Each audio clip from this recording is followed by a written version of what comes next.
معزز سامعین گرامی قدر، جس شخصیت اور ہستی کا ہم ذکر کرنے جا رہے ہیں وہ شخصیت اور ہستی اتنی اعلیٰ اور عرفہ ہے کہ جو ان کے نقش پا پر چلا، جو ان کے قدموں کی پیروی کرتا رہا، اس بندے کا مقام و مرتبہ یہ ہوتا ہے کہ جبریل امین سدرۃ المنتہا پہ پہنچ کے کہتے ہیں یہاں سے آگے جانے کی اجازت نہیں ہے، وہاں پر ان کے خادم بلال کے جوتوں کی آواز آ رہی ہے۔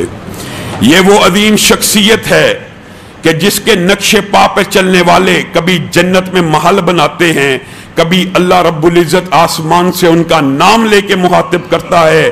وجہ کیا ہے؟ وجہ یہ ہے کہ ان لوگوں نے اس ہستی کو رول ماڈل بنایا، اس ہستی کی بات کو دین سمجھا، اس کی زبان سے جو بات اور جو حکم نکلا اس کے اوپر عمل کیا، اس طرح کیا، اس طرح کیا۔ کتنی عظیم باتیں ہیں ان کے غلاموں کی۔ اگر غلام اور بندے اتنی مقام اور شان والے ہوں تو خود یہ ہستی کتنی اعلیٰ اور عرفہ ہوگی کہ آسمان سے وہی آ رہی ہے، اے ابو بکر، آپ مستہ کا جو خرچ ہے، جو روز مرہ کا آپ نے اس کو باندھا ہوا ہے۔ حضرت مستہ نے حضرت عائشہ کے بارے میں کچھ الفاظ کہے تھے، حضرت ابو بکر ان کا دل دکھا، انہوں نے مستہ کی کفالت چھوڑ دی۔ آسمان سے وہی آ رہی ہے، ابو بکر آپ نے مستہ کی کفالت نہیں چھوڑنی، آپ نہیں چاہتے اللہ آپ کے گناہ معاف کر دے؟ یہ وہ ہستی ہیں جو نبی کریم صلی اللہ علیہ وسلم کی سیرت پہ چل کے اعلیٰ اور عرفہ ہو گئیں۔ اور نبی کریم صلی اللہ علیہ وسلم کی سیرت کا تذکرہ کرنے سے قبل یقین مانیے ایک عقیدہ آپ نے اور میں نے اپنا وعدے کرنا ہے جو بارہا آپ کے سامنے رکھتا ہوں۔ کیا؟ نبی کریم صلی اللہ علیہ وسلم کھڑے ہیں، ایک صحابی آئے، نبی کریم حج کی فضیلتیں بیان کر رہے ہیں، آپ کے سامنے پہلے بھی واقعہ رکھا لیکن اس کو یاد کریں۔ حج کے فضائل نبی کریم بیان کر رہے ہیں۔ جب کسی بندہ کوئی فضیلتیں سن رہا ہے، اس کے ذہن میں کوئی سوال آ جانا یا اشکال پیدا ہو جانا یہ کوئی اچنبے کی بات نہیں ہے۔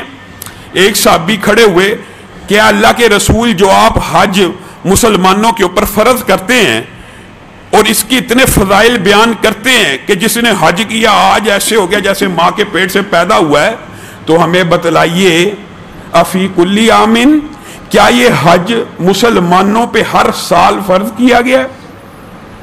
یہ عام فہم بات ہے، جیسے زکوٰۃ ہر سال فرض ہے، کہیں حج تو ہر سال فرض نہیں ہو گیا۔ نبی کریم خاموش رہے، پھر اس نے پوچھا، پھر اقرا نے پوچھا، 3 مرتبہ پوچھ کے خاموش ہو گئے۔ نبی کریم نے کوئی جواب نہ دیا، اپنے سارے امور سے فارغ ہو گئے۔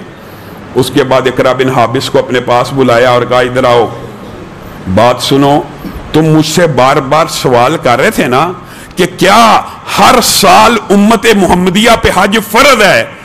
والذی نفسی بیدی، اللہ کی قسم، میں محمد کی جان جس کے ہاتھ میں ہے، اگر اس زبان سے صرف نام نکل جاتا کہ جی ہاں، تو پوری امت کے اوپر ہر سال حج فرض ہو جاتا۔ آپ نے اور میں نے یہ فلسفہ تو سمجھا نہیں کہ نبی کی زبان سے جو بات ادا ہو جائے، نبی کے سامنے جو کام سر انجام دے دیا جائے، ہم نے یہ نہیں سمجھا وہ دین ہے۔ سیرت کا تذکرہ بہت سے لوگ کرتے ہیں، لیکن آپ نے سیرت کے ان تذکروں کے اندر جو سبق پنہا ہے اس کے اوپر بھی ہمیشہ ساتھ ساتھ غور کرنا ہے۔ اللہ کی قسم، اللہ رب العزت نے یہ جو انبیاء، رسول اللہ اور پیغمبروں کو پیدا کیا، یہ ایسی ہستی ہیں جن کو اس لیے پیدا کیا گیا۔ اگر ادیبانہ انداز میں بعض ادیبوں نے لکھا بھی کہ یہ وہ ہستی ہیں کہ جن کی پیدائش ابلیس لعین کو شرمندہ کرنے کے لیے کی گئی، کہ ہاں دنیا میں کچھ لوگ ایسے بھی ہوں گے جو تیری چال کے آگے، تیرے وسوسوں کے آگے، تیرے پھندوں کے آگے، تیرے ہر قسم کے شکاری جال سے بچ نکلیں گے۔ اپنے رب کو راضی کرنا ان کا مطمع نظر ہوگا۔ اور بتائیے رسول اللہ صلی اللہ علیہ وسلم نے کیسے ابلیس اعظم کو شکست فاش دی؟ وہ तहज्जुद पढ़ने वाले, वो इतनी अजीम आला शख्सियत। और नबी करीम सल्लल्लाहु अलैहि वसल्लम की तारीख और सीरत का मुतालिया करने से पहले आपके सामने हजरत इब्राहीम और इस्माइल की सीरत का तज़किरा कर चुका हूं, और वो ही नबी की सीरत का एक दिबाचा है। वजह क्या है?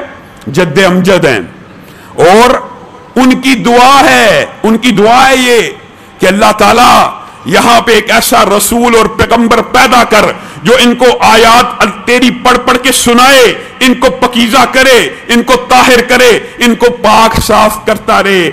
नबी करीम सल्लल्लाहु अलैहि वसल्लम हजरत इब्राहीम की उस दुआ का नतीजा है। हजरत इस्माइल इब्राहीम के बाद जजीरा नुमा अरब में, और इसको जजीरा नुमा इसलिए कहा जाता है, इसके 3 तरफ पानी है और एक तरफ खुश्की के रास्ते मौजूद है, इसलिए कदीम तारीख से इसको जजीरा नुमा ही कहा जाता है। इस अरब के अंदर इब्राहीम के बाद, इस मक्का और हिजाज के अंदर इब्राहीम के बाद हजरत इस्माइल की हुकूमत कायम हुई।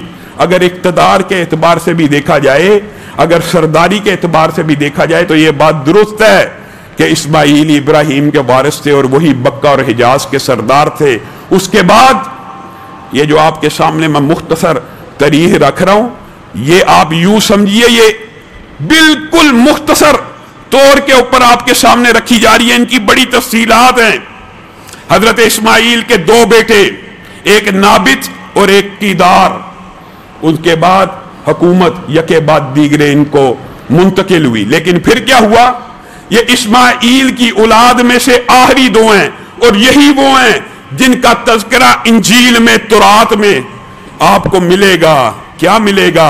आज भी इंजील मसख हो गई, तुरात के अंदर तहरीफात हो गई, लेकिन ये आयतें आज भी वहां पे मौजूद हैं कि नाबित और कीदार की बकरियां जहां पे चरेंगी, वहां पे अल्लाह ताला एक अज़ीमुश्शान अपना घर बनाएगा, जिसकी शान और शौकत और जलालत क़यामत तक ऐसी होगी कि अल्लाह के किसी घर की और नहीं हो सकती। बताइए नाबित और कीदार कौन है जिनका जिक्र तुरात और इंजील में, और तुरात और इंजील में बेशुमार पेशीन गोइयां अगरचे तहरीफात हो चुकी हैं, आज भी मौजूद हैं।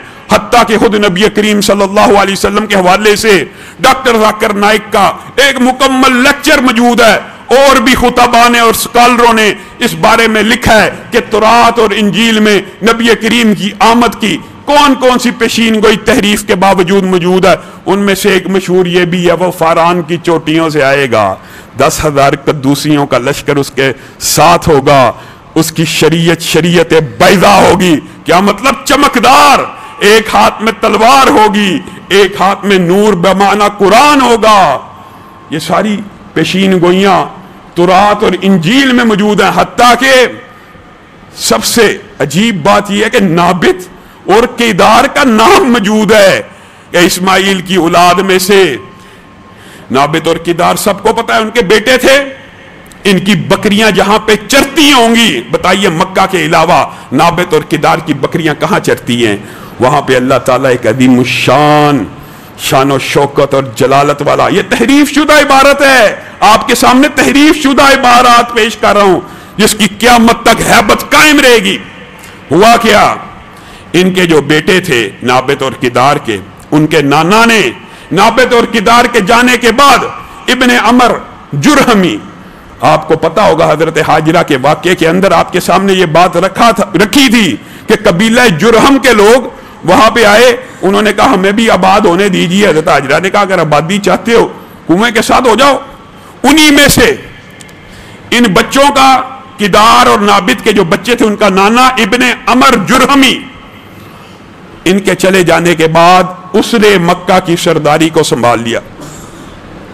बिलअमूम क्या होता है, सरदारी औलाद में शिफ्ट होती है, लेकिन यहां पे बच्चों के नाना की तरफ मुंतकिल हुई, और यही अल्लाह रब्बुल इज्जत को मकसूद था, मतलूब था। इसमें मुफस्सिरीन ने, तारीखदानों ने बड़ी हिकमतें बयान की हैं कि यह औलाद इस्माइल से इंतकाल कबीला जुरहम की तरफ हिजाज का क्यों हुआ।